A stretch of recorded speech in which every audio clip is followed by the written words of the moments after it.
O nosso entrevistado de hoje é o Dr. Djalma Pinto, advogado dos mais renomados, sobretudo na área do direito eleitoral. Dr. Djalma, muito obrigado pela sua presença aqui nos estúdios da TV da Transparência e logo vou perguntando ao senhor. Nós temos uma novidade nas eleições municipais deste ano, que é a possibilidade de, em cada município brasileiro, acontecer um plebiscito. Basta, para tanto, que a Câmara Municipal tenha encaminhado ao Tribunal Regional Eleitoral do seu estado a indagação que o município queira fazer aos seus eleitores. E, para surpresa nossa, doutor Djalma, eu conversei recentemente com o presidente do Tribunal Regional Eleitoral do Ceará, o desembargador Raimundo Nonato, perguntando sobre essa questão, e o fiz exatamente no dia 5 de julho, o prazo final para as câmaras municipais requererem esse plebiscito aos tribunais regionais eleitorais. E aqui no Ceará, das 184 câmaras municipais, apenas uma se dirigiu ao tribunal pedindo um plebiscito. A Câmara quer saber se os eleitores do município de Acaraú querem que o distrito de Aracauzinho, ou Icaraizinho, seja transformado em município, passe a ser município. Eu fiquei decepcionado, porque eu esperava que mais câmaras municipais tivessem feito alguma manifestação. O que o senhor atribui essa falta de manifestação dos vereadores? A explicação é muito simples.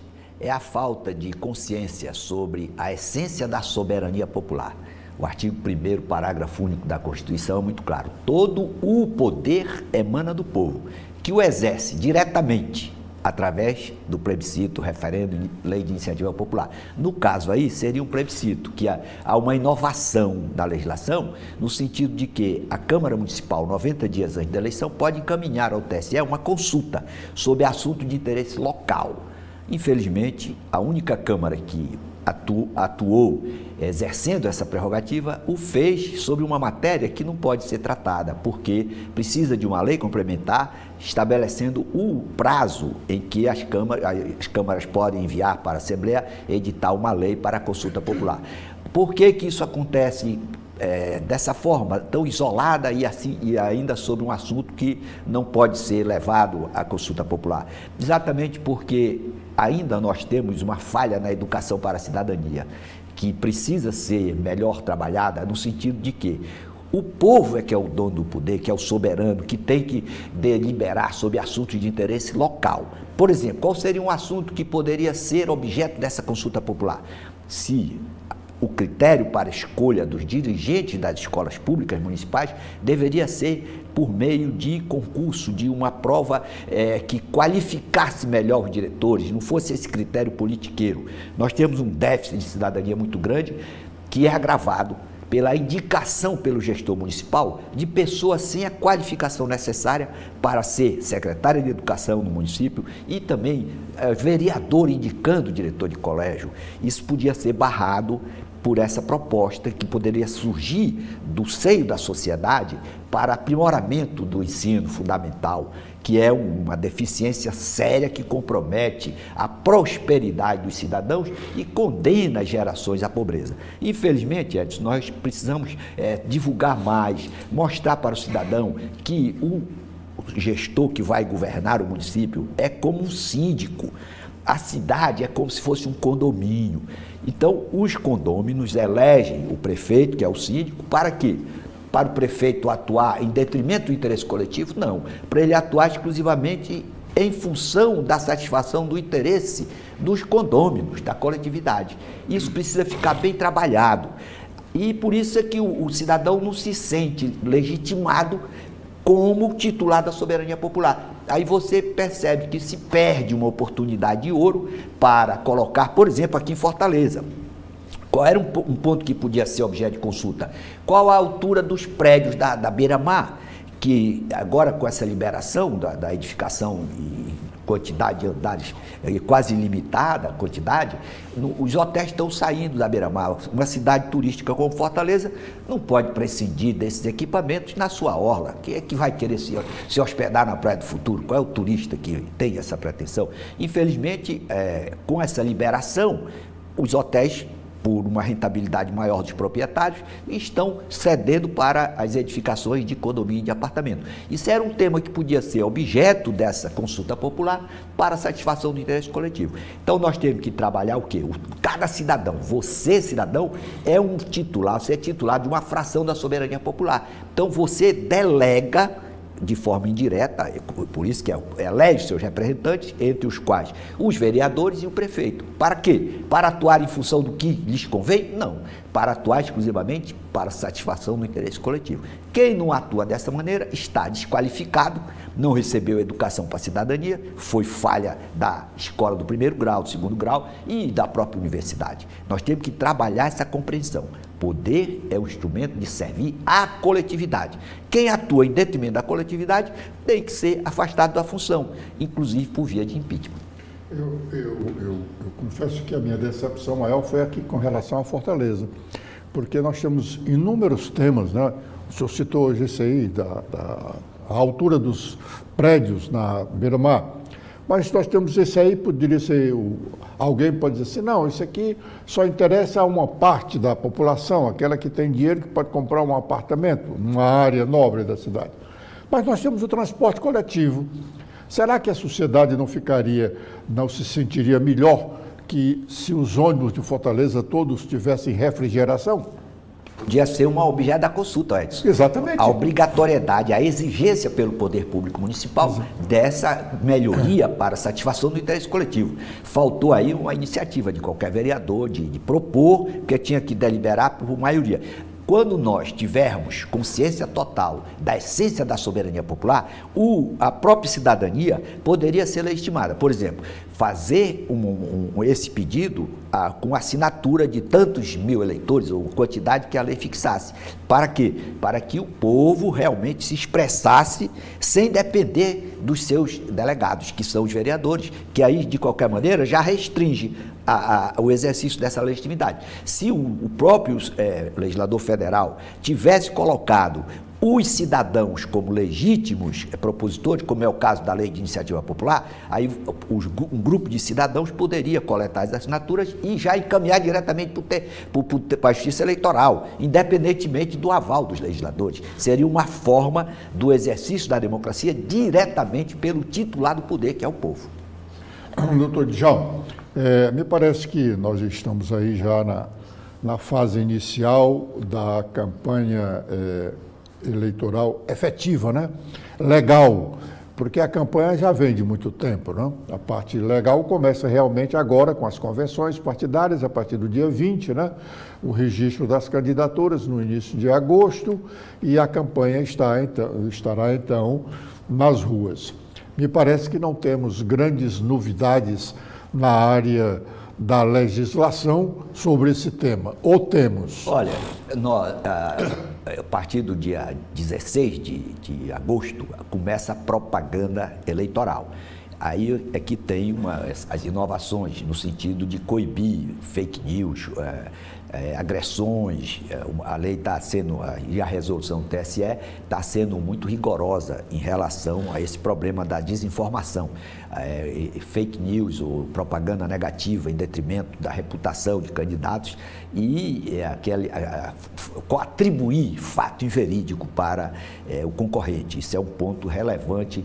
Quem está disputando a eleição tem que ter essa compreensão de que tem que cumprir, como no jogo de futebol. O jogador que comete falta grave recebe o cartão vermelho. Então, todo candidato ele tem que cumprir respeitar aquelas regras que disciplinam o processo eleitoral, a Lei 9504, Lei Complementar 64/90 e as resoluções do TSE, que estão sendo muito rigorosas em relação a esse problema de fake news e causar dano à reputação de forma indevida. Isso é uma fraude que precisa realmente ser combatida, porque, por exemplo, o cara grava, né, uma informação que usa, por exemplo, a inteligência artificial, atribuindo ao seu adversário, ao seu concorrente, determinado fato inverídico. Isso compromete a normalidade das eleições, que não pode, uma eleição não pode ser pautada com base na fraude, com base no abuso do poder político, do abuso do poder econômico, a utilização da administração para favorecer ou para prejudicar determinado candidato. Então, em síntese, Edson, o que nós temos que trabalhar na escola, nas universidades, é a educação para a cidadania, sobretudo para se compreender que o poder é um instrumento para servir a coletividade. Então, se o candidato, por exemplo, compra voto, como é que você pode concorrer com o cara que está comprando voto? Geralmente, também, tem um ponto muito mais grave, quem compra voto o faz com dinheiro que foi assaltado do poder público. Dificilmente o candidato vai colocar o seu dinheiro para comprar o voto. Temos uma cultura distorcida do eleitor querer se favorecer do candidato na época da eleição. Então, é uma patologia que precisa ser enfrentada, embora nós tenhamos lá no artigo 299, corrupção eleitoral com pena de até 4 anos de reclusão, temos conduta lá no artigo 41A, captação ilícita de sufrágio, temos no artigo 22 lá da Lei Complementar 64. Então, sob o ponto de vista normativo, o direito eleitoral está perfeito e acabado para reprimir esses abusos, essas ações que comprometem a normalidade das eleições. Nós precisamos de quê? Primeiro, rigor na aplicação da lei. Para isso, nós temos que ter a imparcialidade do julgador. Isso é fundamental para garantir a normalidade da eleição. Você tem que ter todos os atores, todos os participantes do processo eleitoral, seja o aplicador da lei, seja aquele que vai sofrer a sanção da lei, ter esse compromisso de cumprir as regras para evitar a sanção. Sabe de antemão quais são as normas. O candidato que tiver a ousadia de descumpri-la vai sofrer as consequências, independentemente da sua vinculação política. Nós temos que evoluir muito para que haja a aplicação do princípio da impessoalidade. Não interessa qual é o partido, qual é a coligação, não interessa. Se cometeu ilícito, está aprovado, tem que sofrer a sanção. Doutor Djalma, para nós comunicadores, fica a dúvida, qual será a interpretação da Justiça Eleitoral com relação à propagação de notícias falsas? Porque um determinado julgador pode entender que aquela pessoa que divulgou aquela informação ou replicou aquela informação não tem culpa de fazê-lo. E o outro entende que ele é culpado, embora ele não soubesse que aquilo era uma notícia falsa. Atribui-se a ele, impõe-se a ele a obrigação de pesquisar se a informação é falsa ou verdadeira, para só depois divulgá-la. Será que os juízes estão preparados para interpretarem essa coisa de modo a não prejudicar A ou B? Olha, na minha avaliação, tem que ver se houve má fé. Se você agiu de boa fé, realmente pode uma pessoa mal intencionada produzir uma matéria que o jornalista, por mais responsável que seja, ele não possa fazer uma distinção se aquilo é falso ou não. Aí vai haver necessidade da comprovação da má fé, porque a notícia falsa, ela é pautada na sua gênese pela má fé, pelo objetivo deliberado de ludibriar a boa-fé que compromete a normalidade do processo eleitoral. Nós temos que trabalhar na busca da civilidade para que aprimoremos esse corpo eleitoral envolvendo comunicadores, aplicadores da lei, no sentido de não cometer injustiça. Como é que você evita de cometer injustiça? Sempre se colocando no lugar do outro para avaliar de que maneira aquela notícia foi veiculada, qual foi a participação daquele que propagou a notícia, se estava de má fé ou se não tinha como fazer uma aferição. Nós temos um exemplo, Edson, clássico que não resultou em consequência nenhuma. O governador Rubem Requião, quando ele ganhou uma eleição lá no Paraná, ele usou uma montagem de uns pistoleiros que teriam morto uma pessoa lá que tinha invadido as terras do candidato concorrente dele, que era uma fazenda lá do pai dele. Depois descobriram que aquilo era uma montagem, que era uma farsa, que era o Ferreirinha, um tal do pistoleiro Ferreirinha, fizeram a característica do cara lá e tal, e ficou aquela fraude, devia ensejar a cassação do mandato, que foi aplicada lá no Tribunal Regional Eleitoral do Paraná, e o TSE, naquele tempo, sem avaliar a dimensão dos danos causados pela fraude, não condenou o ex-governador, ele continua exercendo o mandato. Se fosse hoje, ele estaria realmente cassado por causa dessa atuação comprometedora da normalidade das eleições. Imagine você atribuir à família do seu adversário o assassinato de determinada pessoa, sendo esse fato posteriormente comprovado que não tinha nada a ver, que era uma farsa. Porque é evidente que o programa foi levado ao ar no último dia da propaganda eleitoral, você não teria como reagir. Mas, posteriormente, foi provado que aquilo era uma fraude e não houve a punição devida. A punição é muito importante, por quê? Porque ela tem a finalidade de desestimular novos propagadores daquela fraude. Então, o que é que se espera? Absoluta neutralidade.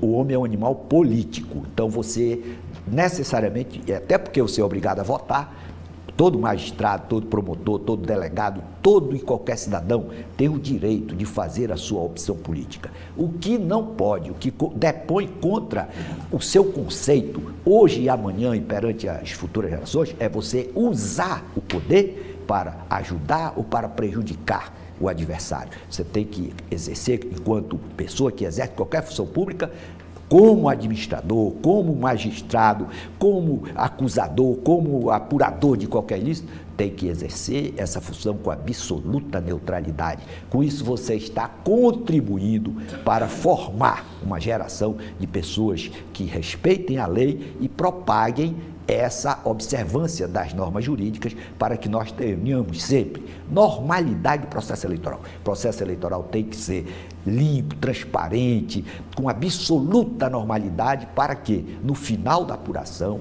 o vencido cumprimente o vencedor, desejando muito sucesso na condução dos negócios públicos. Doutor Djalma, o senhor citou esse exemplo aí do ex-governador Roberto Requião. Na época ele não foi cassado e o senhor disse que agora seria. Seria porque mudou a jurisprudência do Tribunal Superior Eleitoral e essa mudança de jurisprudência do Tribunal Superior Eleitoral não nos leva a ficar um tanto decepcionado quanto a possibilidade de uma insegurança jurídica no eleitoral? Esse problema de ficar mudando a interpretação gera instabilidade jurídica. O problema é que naquele momento não se tinha ideia de fake news, ninguém sabia o que era fake news, o que era desinformação, que isso ficou muito acentuado com a chegada da informática. Aí você tem hoje inteligência artificial, o cara pode colocar, Edson, você como falando sobre um assunto que você jamais teve ideia de falar, coloca sua imagem, coloca sua voz. Então, a inteligência artificial, ela trouxe uma mudança radical na forma de convivência dentro da sociedade, a internet, a informática, etc. Então, o que é que nós precisamos? Ter uma segurança jurídica. Isso é fundamental. Você não pode interpretar a lei de um jeito, aí daqui a pouco interpreta do outro. Isso gera uma insegurança jurídica. Notadamente, se você não tiver esse compromisso com a impessoalidade. Na minha avaliação, esse é o que está previsto na Constituição, lá no artigo 37, toda ação de agente público tem que ser pautada na legalidade, na impessoalidade, na moralidade, na publicidade e na eficiência. Então, o grande compromisso do julgador com o seu conceito e com essa preservação da segurança jurídica é manter uma linha de entendimento, principalmente para uma eleição. Você não pode, não, nessa eleição você decide de um jeito, daqui a pouco você muda o entendimento. Isso realmente precisa ser muito bem trabalhado para evitar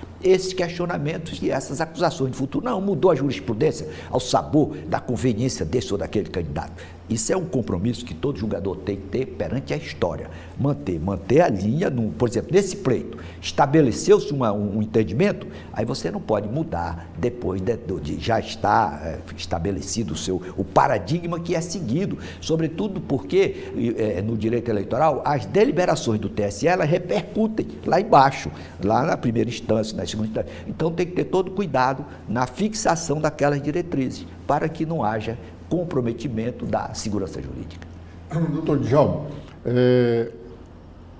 nos últimos 3 meses falou-se muito sobre a elaboração do novo Código Eleitoral. Havia marcado os senadores tinham marcado uma reunião da Comissão de Constituição e Justiça para o dia 5 de junho, se não me falha a memória,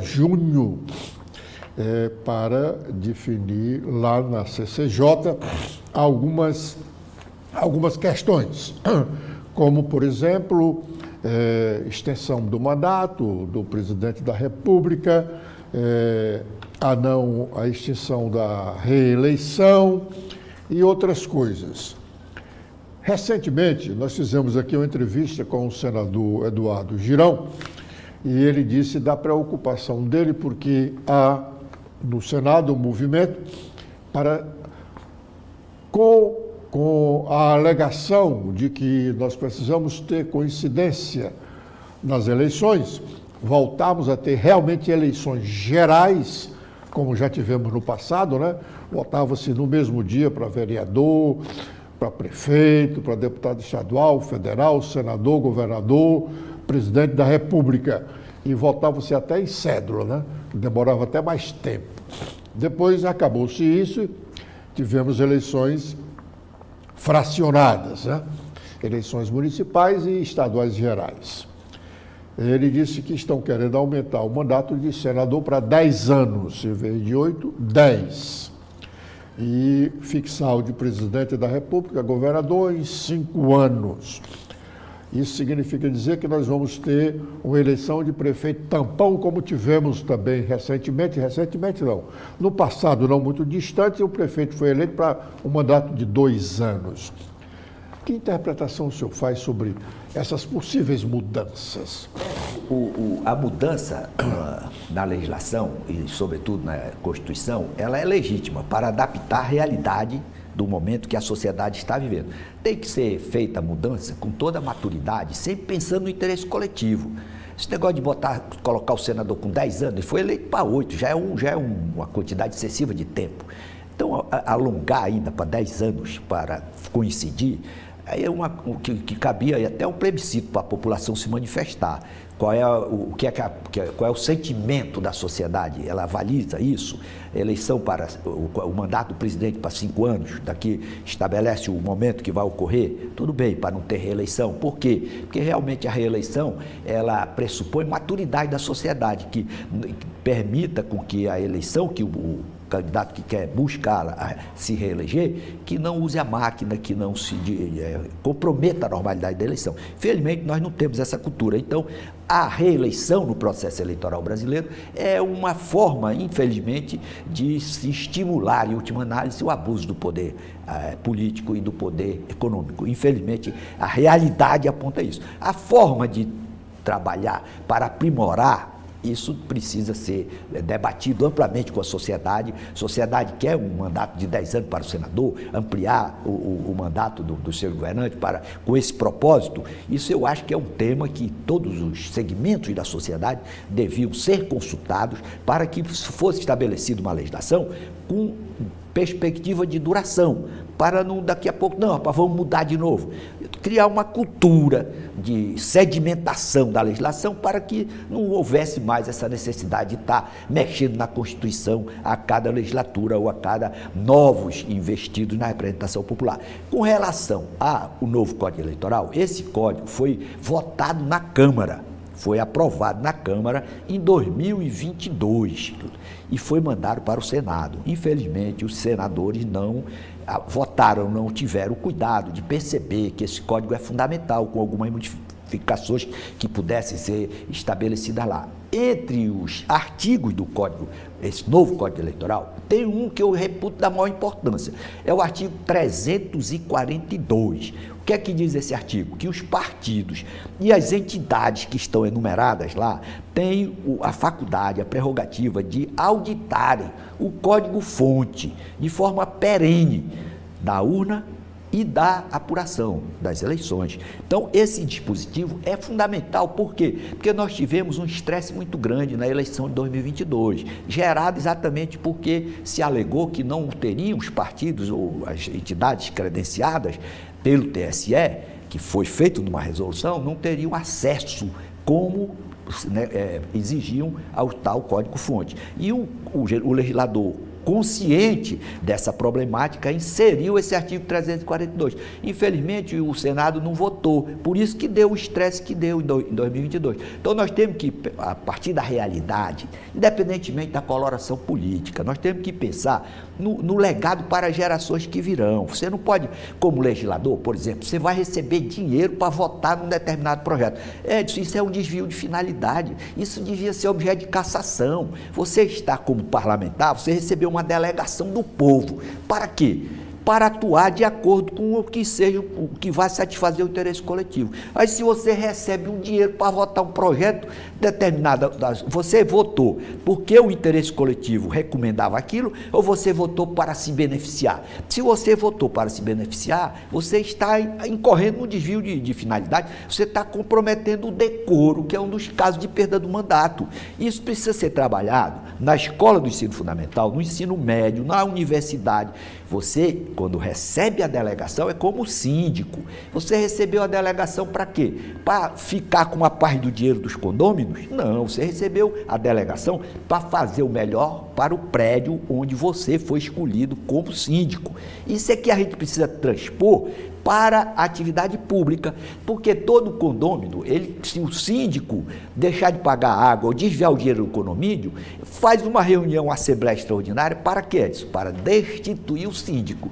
Agora, quando se trata do dinheiro público, quando se trata da ação do delegado que você elegeu para representá-lo, aí o cara mete o pé pelas mãos, recebe dinheiro para votar dessa ou daquela maneira, a revelia dos seus eleitores, e não acontece nada. Então, nós temos que trabalhar a base da sociedade para compreender, em primeiro lugar, qual é a finalidade do mandato. Satisfazer o interesse coletivo, atuar sempre em função daquilo que seja melhor para a sociedade. Quando isso ficar incorporado na mente de cada cidadão, aí você tanto faz ser do partido A, partido B, partido C, direita, esquerda, o cara vai ter esse compromisso. Aí o país vai ter prosperidade, porque essa pobreza que o Brasil vivencia, tem que estar todo mundo precisando de Bolsa Família, Bolsa Escola, Bolsa Gás, Bolsa não sei o quê. Tudo isso é consequência da falta de compromisso com o interesse coletivo, sobretudo com a educação do ensino fundamental.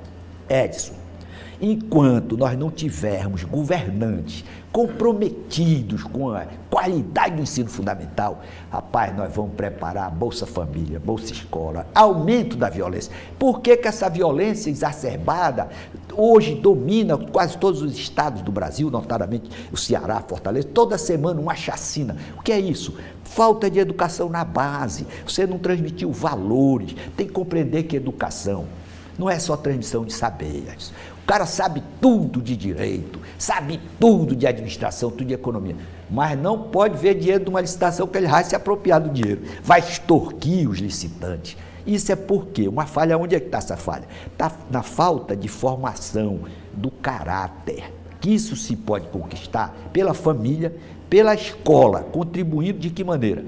Compreendendo que educação não é só transmissão de saber, transmissão de saber e de valores, de uma geração para outra. Aí eu fui ver qual seria o modelo.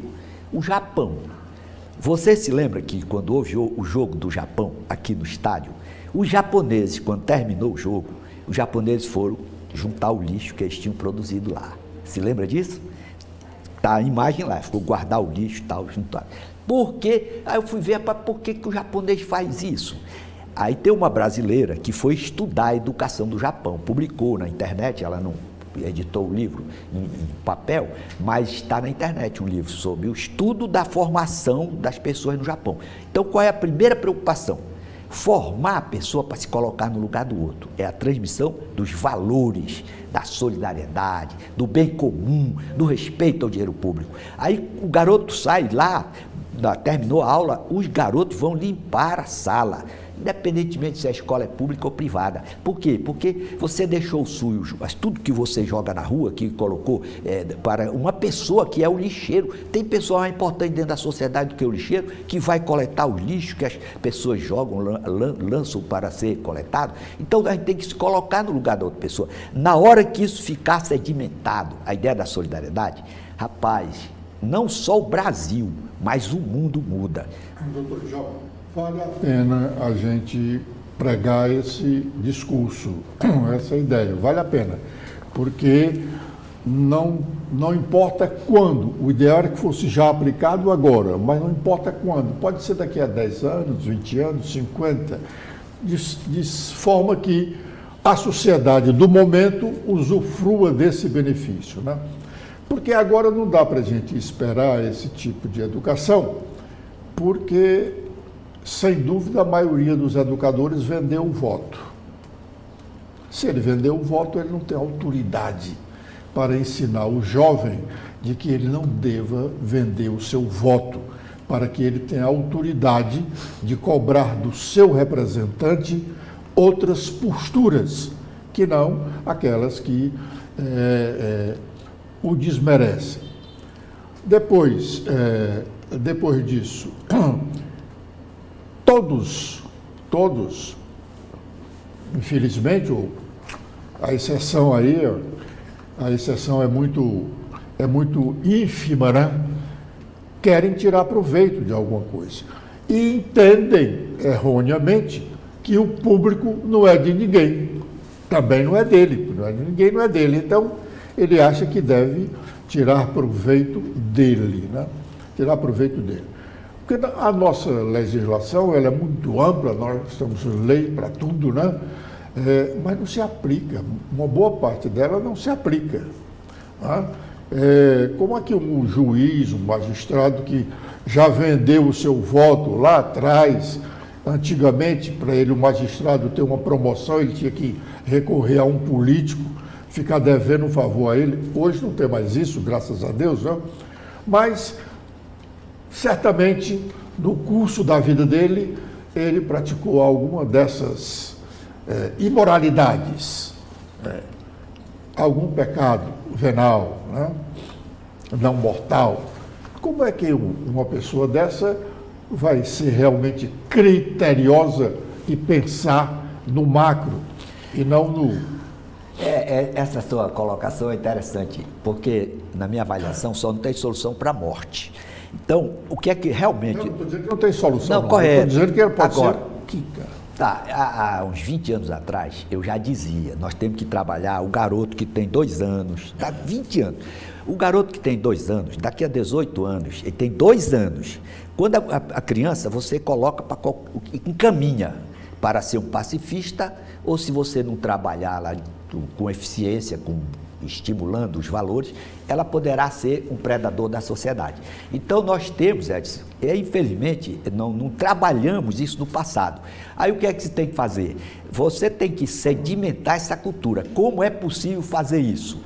Através, inclusive, do marketing social. Esse marketing social, ele pode ser utilizado, por exemplo, pela propaganda institucional. A propaganda institucional tem uma possibilidade grande. Olha o que diz a Constituição, que a propaganda tem que ter caráter educativo, informativo ou de assunto de interesse social. Ali está um potencial que é distorcido, Edson. Você veja, os governantes, de um modo geral, gastam uma fortuna com a propaganda institucional. Qual é o caráter educativo que essa propaganda tem? Nenhum. Os publicitários, inclusive, podem ser até responsabilizados depois pelo dinheiro que receberam e não divulgaram, propagaram a educação. Lá no artigo 205 está dito que a educação é direito de todos, dever do Estado e da família com a colaboração da sociedade, buscando o quê? A qualificação para o trabalho e a qualificação para a cidadania. Ora, se a educação é um dever do Estado, o Estado tem que usar a propaganda institucional com esse caráter educativo. Qual é a propaganda que você já viu da Prefeitura, do Estado, da União, que tem esse caráter educativo? Lá em Cannes, sempre tem as propagandas que ganham, que tem esse viés de contribuição social. Aí você vai em qualquer lugar, aí chega um rapaz, você diz, rapaz, você vai votar em quem? Aí o cara diz assim, em quem me der o dinheiro para eu votar. Por quê? Está sedimentada essa cultura. Aí o outro, que vai ser um cara que vai cumprir a legislação, ele não vai dar o dinheiro, aí o cara não vai votar nele. Mas o que é que a legislação diz? Que quem dá dinheiro, bens, materiais, impede o cidadão de votar, até para você sustar o cara de votar, para ele dar o dinheiro para ele não votar, isso já tipifica também o crime de corrupção eleitoral. Então, o que é que nós temos? Nós temos que comprovar, porque também você tem que reconhecer, o legislador só pode, o julgador só pode aplicar a lei com base na prova. Então, os concorrentes devem usar todos os meios para conseguir comprovar aquelas ilicitudes. Agora, um desafio é que as gerações passadas falharam. Nós somos pobres porque nós tivemos a governança desqualificada para combater a pobreza. Como é que você combate a pobreza? O primeiro passo, escola de qualidade para todos. Como é que um garoto que estuda no melhor colégio de Fortaleza, como é que o outro que estuda num colégio que o professor vai quando quer, que não tem qualificação nenhuma, o diretor foi nomeado pelo vereador, escolhido pelo vereador, como é que pode haver competição? Você está condenando ao fracasso aquele que não teve uma escola de qualificada. Então você vai ter uma desigualdade crescente, não tem como romper isso. Aí os empresários têm que ter também essa visão. Como é que você vai montar? São poucos os empresários que têm essa consciência social. Por isso é que nós somos pobres. Nós somos pobres exatamente por causa de governantes que não perceberam a importância da educação e também empresários que não perceberam a importância da qualificação do cidadão para trabalhar numa fábrica que vai competir com esse mundo globalizado.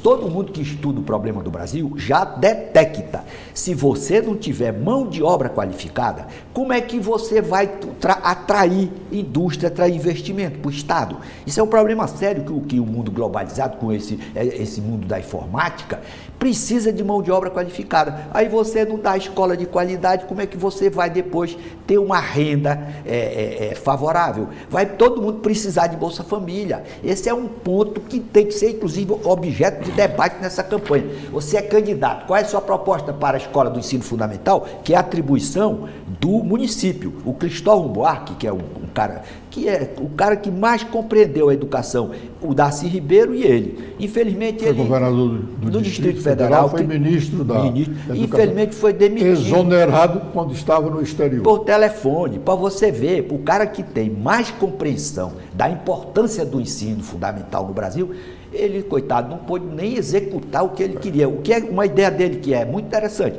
é a federalização do ensino fundamental. Para não ter um programa lá no município, todo mundo ia ficar vinculado ao poder central. Isso podia ser uma medida para, vamos supor, para 10 anos, 20 anos, ser aplicada. Aí nós teríamos escola de qualidade, porque é impossível você combater a desigualdade gritante no Brasil se você não der oportunidade para todos, Edson. Então vai haver eleição. Você, eleitor, escolha aquele cidadão que se apresente para ser o seu gestor, para conduzir o destino do seu município, com base no programa que ele tiver para escolher os diretores da escola, escolher o secretário de educação. Não, mas é amigo do fulano, nosso amigo e tal. Aí vai ser, o cara não entende nada de pedagogia, de educação. Como é que ele vai gerenciar bem essa pasta? Outra coisa, o dinheiro que está sendo repassado para a educação é quantidade expressiva. Então tem que ter pessoa comprometida. Você 25% na área do município, 25% do total do orçamento. Pois é, então não é mais... Fora o dinheiro que vem do governo federal. Esse não é mais o problema de dinheiro, o problema é de gestão.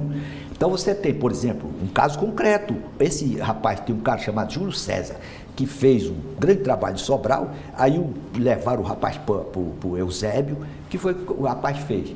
Um concurso para selecionar os diretores da escola, o que o Naspolini fez lá atrás, para o Estado. Aí ele deu um upgrade na escola do ensino fundamental. Tanto que o Eusébio está ganhando prêmios agora, né, pelo Brasil todo, melhorou a qualidade do ensino. O que foi, você tem que chamar para conduzir a educação pessoa comprometida, que tem amor à causa, que vá buscar eficiência. Essa palavra eficiência na governança, ela faz a diferença. E aonde é que está dito que tem que ter eficiência? Na Constituição. Doutor Djalma, eu penso ir um pouco além do que o senhor está dizendo aí, chamando a atenção do eleitor para ele escolher candidatos que sejam comprometidos com o que tenha no seu programa de governo, programa de político para o legislativo, para o executivo, compromisso com a escola. Tudo bem, quase todos eles têm. Infelizmente, quando chegam ao poder, desconhecem os compromissos, as promessas feitas durante a campanha. Eu penso, e além, e peço ao senhor uma ajuda nesse sentido, de quanto à legalidade ou não. Dizemos aqui na TV da Transparência que o eleitor só deva votar em candidato que se comprometa a colocar o seu filho na escola pública. É ilegal? Não, não é ilegal não. Isso aí seria uma medida de profilaxia. Porque realmente, todo governante... Porque eu entendo, desculpe, eu entendo que não basta o compromisso no papel. O compromisso é o efetivo. O meu filho vai estudar na escola pública. Aí eu vou fiscalizar essa escola pública. Vou saber por que o professor faltou, por que o diretor não tomou determinadas providências. Aí a escola vai ter realmente qualidade. Edson, agora você está me lembrando, fazendo eu me lembrar, tem uma professora de Tianguá que é professora lá no ensino fundamental de Nuremberg, na Alemanha. Quem é o aluno da escola que ela trabalha? O filho do prefeito da cidade de Nuremberg. Então, aí está na linha do que você está sugerindo. Por que a Alemanha tem essa prosperidade? O país que é próspero lá da Europa, Suécia, todos os países nórdicos. Exatamente porque a autoridade, o filho dela está lá na escola pública. Isso é um ingrediente fundamental, porque realmente o filho do pobre não precisa de qualidade, mas eu que sou gestor, aí o meu filho vai para a escola. Isso aí é até uma injustiça, Edson. Eu estou aqui em mãos com o Distorções do Poder, terceira edição, revista e atualizada, de Djalma Pinto. Que mensagem o senhor nos traz com essa revisão desse trabalho? Olha, em primeiro lugar, isso é um trabalho que só está na internet, que meus livros eu deixei tudo para na internet, para quando daqui a 50 anos as pessoas olharem e disserem, não, esse cara tinha uma ideia e tal. Mas enfim, que o poder é um instrumento para servir a coletividade, que nós somos efêmeros, que daqui a pouco, qual é o legado que cada governante vai deixar? Se nós olharmos para o passado, nós tivemos predadores da coisa pública, homens violentos como Hitler, Mussolini, etc. Esse Putin vai ficar marcado na história como um homem altamente nocivo. O que nós precisamos? Trabalhar a educação como transmissão de saber e de valores de uma geração para outra. Quais são os valores, Edson, que estão propagados esses valores nesse livro, todas as minhas ponderações, de tudo que eu escrevo. Primeiro valor, justiça como virtude. Não faça com o outro que você não quer que faça com você. Segundo valor, solidariedade. Se coloque no lugar do outro para sentir a sua dor. Isso não é nenhum conceito meu, isso é do Adam Smith, de 1759, no livro Teoria dos Sentimentos Morais, que ele preparou o ambiente para a prosperidade via capitalismo, via liberalismo. Infelizmente, o pessoal só lê o livro Riqueza das Nações. Terceiro valor, respeito ao dinheiro público. Edson, uma sociedade que não respeita o dinheiro público, ela não vai ter prosperidade. Então, por exemplo, os empresários precisam contribuir para melhorarmos a qualidade dos nossos governantes. Primeiro, para ter noção da importância do equilíbrio orçamentário. Quando você gasta mais do que você recebe, do que você ganha, isso na economia doméstica vai dar problema. Isso na governança também é fatal. Então nós temos que trabalhar qualificação do homem para o exercício do poder. Isso tem que ser feito a partir da escola do ensino fundamental, pregando a ideia de que o dinheiro público é coisa sagrada. Não existe pessoa mais nociva numa sociedade, numa geração, do que aquele cidadão que pega o dinheiro da merenda escolar, o dinheiro da escola, e não aplica corretamente, desvia essa montanha de dinheiro que o Brasil está destinando à educação. Se ela for bem aplicada, nós teremos, em curto espaço de tempo, uma mudança, Edson, radical na qualidade do nosso ensino. Aí nós vamos ter pessoas credenciadas até para ganhar o Prêmio Nobel de Medicina, de Física, etc. e tal. Com esse modelo de prefeito indicando secretário ou secretária com base na amizade pura e simplesmente,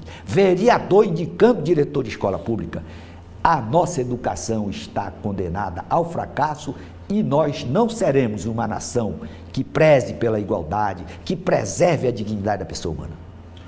Doutor Djalma, o artigo 73 da Lei Eleitoral, a 9.504 de 97, no seu parágrafo 10, diz que no ano em que se realizar eleição, fica proibida a distribuição gratuita de bens, valores ou benefícios por parte da administração pública, exceto nos casos de calamidade pública, de estado de emergência ou de programas sociais autorizados em lei e já em execução orçamentária no exercício anterior, casos em que o Ministério Público poderá promover o acompanhamento da sua execução financeira e administrativa. Porque eu li esse artigo da Lei Eleitoral 9.504. Porque no dia 12 de julho, dia 12 agora, recente, o Estado publicou no Diário Oficial um contrato de patrocínio número 1/2024. Patrocinador, Secretaria do Turismo do Ceará, Setur. Patrocinado, Associação de Defesa, Apoio e Cidadania dos Homossexuais do Crato e região do Cariri. Para que este patrocínio, para que a associação realize do evento Festival Expocrato de 2024, que está acontecendo agora na cidade do Crato, shows de interesses dessa patrocinada Associação de Defesa de Apoio à Cidadania. Valor desse patrocínio, 11 milhões de reais.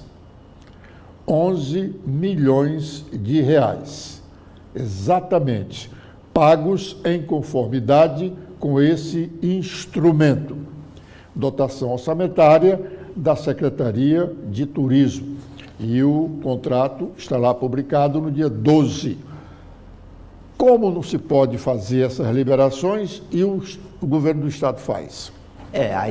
Isso aí o nome dessa conduta que está no artigo 73 da Lei Eleitoral é a chamada conduta vedada, que o legislador relacionou as proibições que tipificam essa conduta, que geram essas infrações, geram inelegibilidade e cassação do mandato, do diploma. O governador não é candidato, a secretária de turismo não é candidato. Mas acontece que os favorecidos, quem são os favorecidos? Os postulantes à eleição, os que estão disputando a eleição, na área em que esse dinheiro é repassado.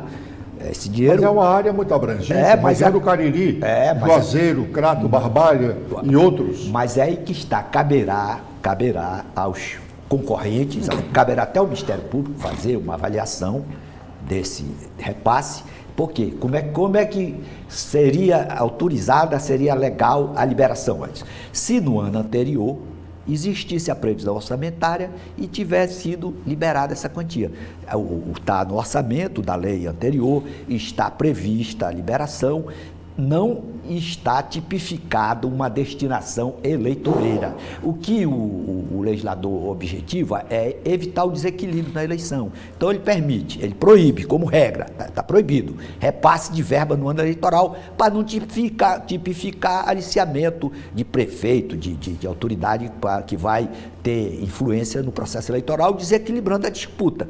Então o legislador exige, para fazer exceção, calamidade, essas situações que você relacionou, a ação social com a previsão no orçamento e também execução no ano anterior.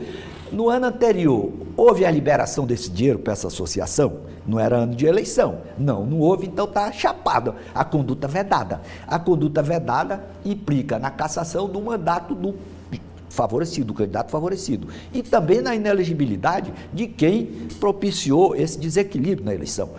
O objetivo dessa vedação, da chamada conduta vedada, é preservar a normalidade do processo eleitoral, impedindo que a administração seja utilizada para favorecer determinada candidatura em detrimento da normalidade. No que o senhor está dizendo, eu posso avaliar que os candidatos, por exemplo, a prefeito lá de Juazeiro, do Crato, que são os dois municípios maiores onde fica concentrada essa festa, essa exposição lá do Crato, e os candidatos que nesta eleição a prefeito não podem ir participar, assistir esse festival dessa associação? A lei só proíbe participação de inauguração. Sim. Mas o fato, aí você vai fazer o acervo da prova, porque o fato de haver a liberação, por si só, objetivamente, já está configurada a infração. Você, no ano anterior, não repassou nenhum centavo para a associação. Aí, no ano eleitoral, você está favorecendo a associação e, última análise, você está comprando o voto dos associados, desequilibrando a disputa. Então, caberá ao próprio Ministério Público, aos advogados, fazer uma avaliação de que maneira isso comprometeu a normalidade das eleições.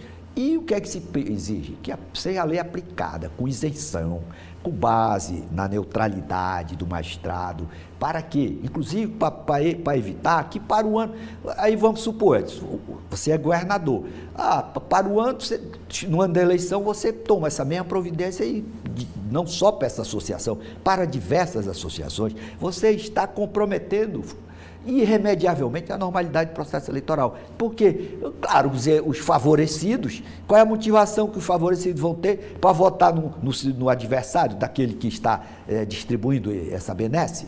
Então, isso é uma conduta vedada, chapada, que precisa ser avaliada, analisada, comprovada com aplicação da lei. Qual é a finalidade da sanção? É desestimular novas práticas. Então, a disputa eleitoral tem que ser igual à disputa de um certame para um concurso. Para os concursos, o cidadão pega o programa, todo mundo vai estudar o programa e vai fazer a prova, aqueles que forem melhor qualificados. Não pode o cara receber a prova antes. Se ele receber a prova antes, ele está fraudando o concurso. Ele tem que receber o cartão vermelho. Assim também no processo eleitoral. Você tem as normas que podem, as condutas elencadas nessas normas, podem comprometer a normalidade do processo eleitoral. Está aprovado, chapado, tem que aplicar sanção. Não interessa se é do partido A, partido B ou partido C. A sanção, ela tem uma função pedagógica para não comprometer. Por que que o pessoal compra voto, vende voto ainda no Brasil, principalmente aqui no Nordeste? Porque não houve ainda uma punição exemplar para todos. Caçar todo mundo. Rapaz, comprou voto, está aprovado? Está, caça. Aí essa cultura ia sedimentar, porque tanto comete o crime da corrupção eleitoral o eleitor que recebe, como o candidato que dá o dinheiro, oferecer, solicitar ou receber dinheiro, bens, emprego em troca de voto. Então, isso precisa ficar sedimentado no espírito da coletividade. O cidadão mais humilde, ele tem que ter essa noção. Rapaz, eu não posso vender meu voto. Por quê? Porque se eu vender o voto, o cara que vai comprar não vai ter compromisso nenhum. Qual é o compromisso que ele vai ter com aquele eleitor que vendeu o voto? Qual é a consequência disso? Porque precisa ficar bem claro na cabeça do cidadão, você que vende o seu voto, cidadão. Quando você for no hospital, Não tem remédio, não tem local para você se abrigar. Você vai ficar no corredor, entulhado lá em cima do corredor, das remacas. Por quê? Porque o dinheiro não foi aplicado. A escola do seu filho não vai ser boa. Por quê? Porque você vendeu o voto. Quem comprou seu voto, comprou com dinheiro já desviado da educação, da estrada, da saúde, etc. Então, a questão é de bom senso. Cada cidadão tem que ter essa compreensão. Se ele vendeu o voto, ele perdeu a grande oportunidade de colocar no poder uma pessoa que tenha compromisso com o seu bem-estar, com a sua preservação dos mecanismos para oferecer equipamentos de saúde com qualidade, escola de qualidade. O cara comprou o voto, ele não quer nem saber, rapaz, ele não tem nada a ver com o vendedor. O vendedor, tanto ele como o vendedor, são pessoas nocivas à coletividade. Por isso é que o legislador pune com 4 anos de reclusão quem compra e quem vende. O que nós precisamos fazer? Uma propaganda institucional, inclusive a própria Justiça Eleitoral, forte, para que o eleitor saiba e tenha medo, porque realmente vai ter sanção. A finalidade da sanção é exatamente essa, desestimular a prática de novos infratores. Doutor João, a sanção aí as pessoas entendem que estão liberadas. Eu pergunto ao senhor, o fiscal da lei não tem realmente estrutura para agir, especialmente em casos como esse que nós citamos aqui, ou é porque ele hoje está apequenado? Olha, o Ministério Público tem, historicamente no Ceará, cumprido bem a sua função. Tivemos grandes procuradores no Ministério Público que atuaram de forma exemplar na Justiça Eleitoral. Um fato desse chegar ao conhecimento do procurador... Mas não há por que não chegar. Aí você tem que... Isso aqui é um documento público. É um documento público. Ele não pode dizer que não tomou conhecimento. Ninguém o provocou, ele não precisa de provocação. Ele é que é o provocador, no caso, né? Quer dizer, o instrumento público foi publicado no Diário Oficial do dia 12 de julho. Então, ele não pode alegar desconhecimento. E com a particularidade que a própria lei aí no parágrafo 10, ela diz que com acompanhamento do Ministério Público. Então, o primeiro passo aí é o Ministério Público examinar esse convênio e tomar as providências para evitar que esse dinheiro seja repassado. Mas eu posso lhe garantir que, se até agora não tomou, não vai tomar. E como a sociedade se proteger de outros casos semelhantes pela omissão do Ministério Público? Muito fácil. O advogado de qualquer partido, federação partidária, pode fazer uma representação à Justiça Eleitoral denunciando o fato. E a Justiça, então, terá a obrigação de garantir ampla defesa, apurar tudo que realmente ocorreu e aplicar a lei. A legitimidade para, inclusive qualquer cidadão pode dar essa notícia e comunicar ao Ministério Público para a adoção das providências. E quem é mais interessado aí, os advogados dos concorrentes podem fazer a representação e já mandar apurar esse fato, essa anomalia, inclusive sustando a liberação do dinheiro, porque depois que o dinheiro chega lá, aí fica complicado. Voltar é muito difícil. Aí você só tem que aplicar a sanção mesmo. Mas para garantir a normalidade das eleições, não só esse repasse, mas tem que ver se essas condutas vedadas, elas ficaram tipificadas nesse ano eleitoral. Aí você, então, pode oferecer a representação à Justiça Eleitoral, pode comunicar ao Ministério Público, se for o caso do cidadão, e se for o caso do advogado do partido, pode exigir a apuração desse fato para a aplicação posterior da sanção. Caberá, nesse caso, então, aos aplicadores da lei atuar com neutralidade, com isenção, e se o fato tiver provado, aplicar sanção, inclusive para fins pedagógicos. Essa compra de votos, isso se disseminou na nossa cultura, porque realmente o eleitor acha que nem é crime vender o voto. Exatamente. Ele não tem conhecimento de que um deputado, um senador, um vereador, um governador tenha perdido o mandato por conta de uma ilegalidade dessa. Exatamente, nem o eleitor foi preso. Na hora que prendeu um eleitor, aí a pedagogia se espalha. O eleitor... Porque isso também... Vamos ver agora a situação do candidato. O cara é candidato. Quando ele chega... Rapaz, olha, eu estou aqui minha proposta, que todo candidato a prefeito ele tem que apresentar no pedido de registro as suas propostas.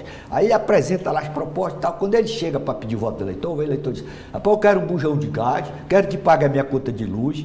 Aí o cara já fica, porque o eleitor acha que ele tem que extorquir o candidato. Por que isso acontece? Porque está na cultura sedimentada, que precisa romper como? Rapaz, você está cometendo crime. Aí teria que ter uma informação da educação para a cidadania. Podia ser pela propaganda institucional, inclusive a legislação prevê que você faça, a Justiça Eleitoral tem essa prerrogativa de fazer a propaganda institucional. E um ponto que seria muito relevante, pelas associações de empresários e as entidades, fazer uma propaganda institucional colocando o texto do artigo 299 da lei eleitoral, da lei do Código Eleitoral de 1965, que está dizendo, ó, você recebeu dinheiro, você pediu dinheiro para votar, você está cometendo um crime. Aí você ia fazer uma conscientização dessa proibição. O fato é que o cidadão, coitado, sempre viu todo mundo comprando voto lá no ambiente que ele mora. Todo mundo se locupletando. Como é que ele vai ser diferente, Edson? Então cabe a essa geração atual reverter esse quadro. Para quê? Para que nós possamos ter líderes no exercício do mandato que correspondam à expectativa da sociedade. Doutor Djalma, infelizmente o nosso tempo acabou e eu quero dizer para o senhor que é muito bom ouvi-lo. Temos satisfação de entrevistá-lo e estaremos aqui à sua disposição pedindo permissão para convidá-lo a vir aqui em outras oportunidades. Muito obrigado. Estarei à sua disposição, Edson. Só para lembrar, nós estamos de passagem pela terra. Então, quando você for exercer um cargo público, faça com todo o empenho para deixar o seu nome na história, como uma referência, não como uma vergonha para os seus contemporâneos. Obrigado.